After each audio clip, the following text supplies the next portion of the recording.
And I hear my Lord. Willeen White Smith comes to this cemetery to reflect on her loved ones.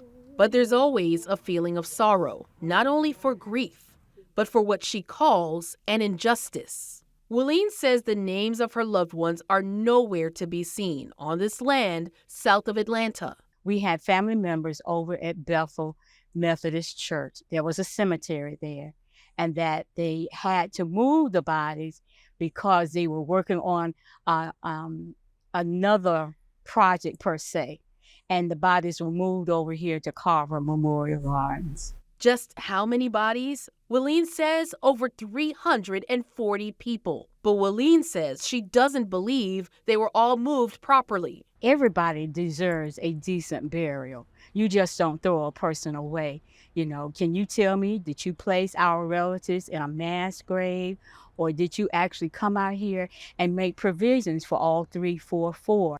The history here is complicated and reflects property changeovers that we found happen across the country. Sales of land where African Americans and enslaved Africans were buried decades, even centuries ago. Stevens Industries bought the church property and cemetery in the 1990s. The company said it removed 343 remains from the abandoned cemetery site to Carver Memorial Gardens in 2009. Then completed moving 67 grave sites in 2017, when the company acquired more land and expanded. There's 67 grave sites left that Stevens would like to move now and let them join up with the rest that we've already moved some time ago.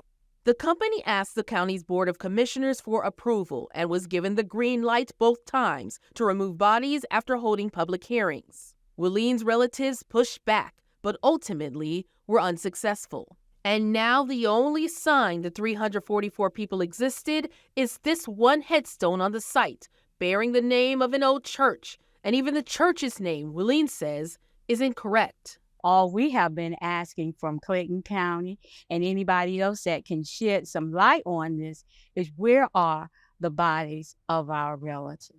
According to an archaeological report on the University of Georgia's website, the human remains and all associated grave items were placed in individual 31-inch boxes. The report went on to say that the burial and associated cultural items were moved with minimal damage and treated with appropriate respect and dignity. When our team went to Carver Memorial Gardens, the new site, we asked the owner of Carver Memorial Gardens for documentation on the exact number of remains and plots moved to this location. She refused to give us any information.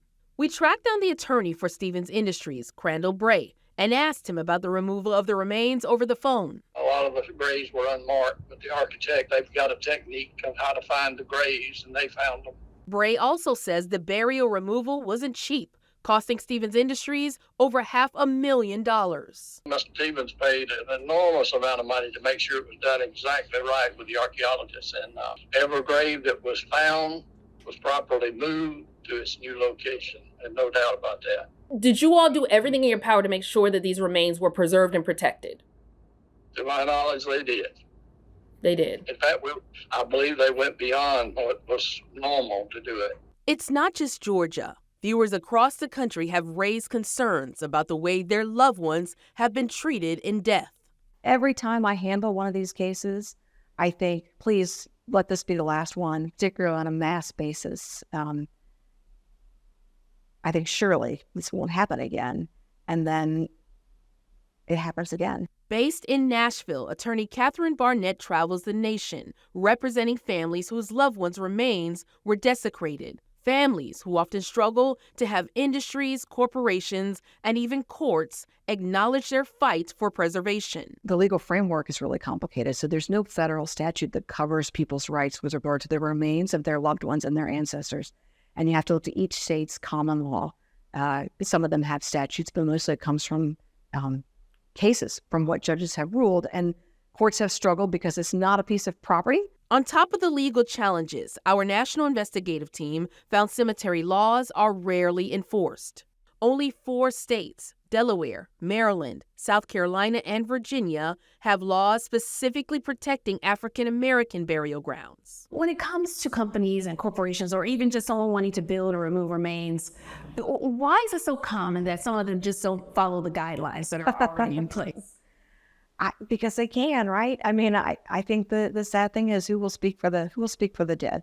Who will speak? And if you don't know it's happening, you don't know to stand up. I think a lot of times there's a feeling of powerlessness, in disenfranchised communities and otherwise.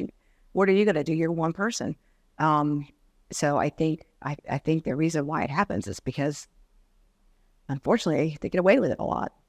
State and national databases identifying African American cemeteries are also poorly kept. Some blaming funding or a lack of ability to find grave markers. But one of the states leading the way in collecting information on Black cemeteries is Tennessee. If you ever do any African American history of Tennessee or Nashville, they will be in there and their graves are out here. Graham Perry is the Historic Cemetery Preservation Specialist with the Tennessee Historical Commission. He helped create a Black cemeteries database for the entire state. So far, they've counted at least 720, and even that number, Perry says, is small because every day more are reported. That was my dream, is just to constantly keep putting them in there and having a version for the public, but also having specific records and detailed records alongside that. Perry says funding is always an issue, but it shouldn't be an excuse not to collect the data. His commission has found a way to continue to preserve these historical burial sites.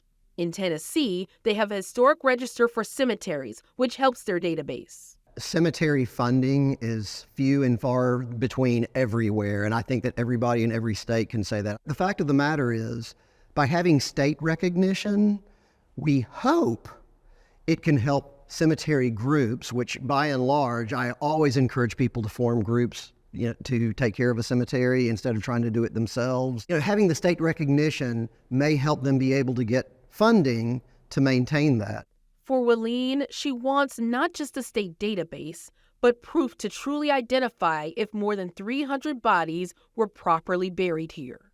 We have a whole lot of relatives, and we don't want them to go unnamed and not remembered for the contributions that they made to our community. Although her family's lingering question of where are the bodies has yet to be answered, Wileen will continue going. Oh, Lord. Fighting for answers for her ancestors and for the preservation of sacred ground.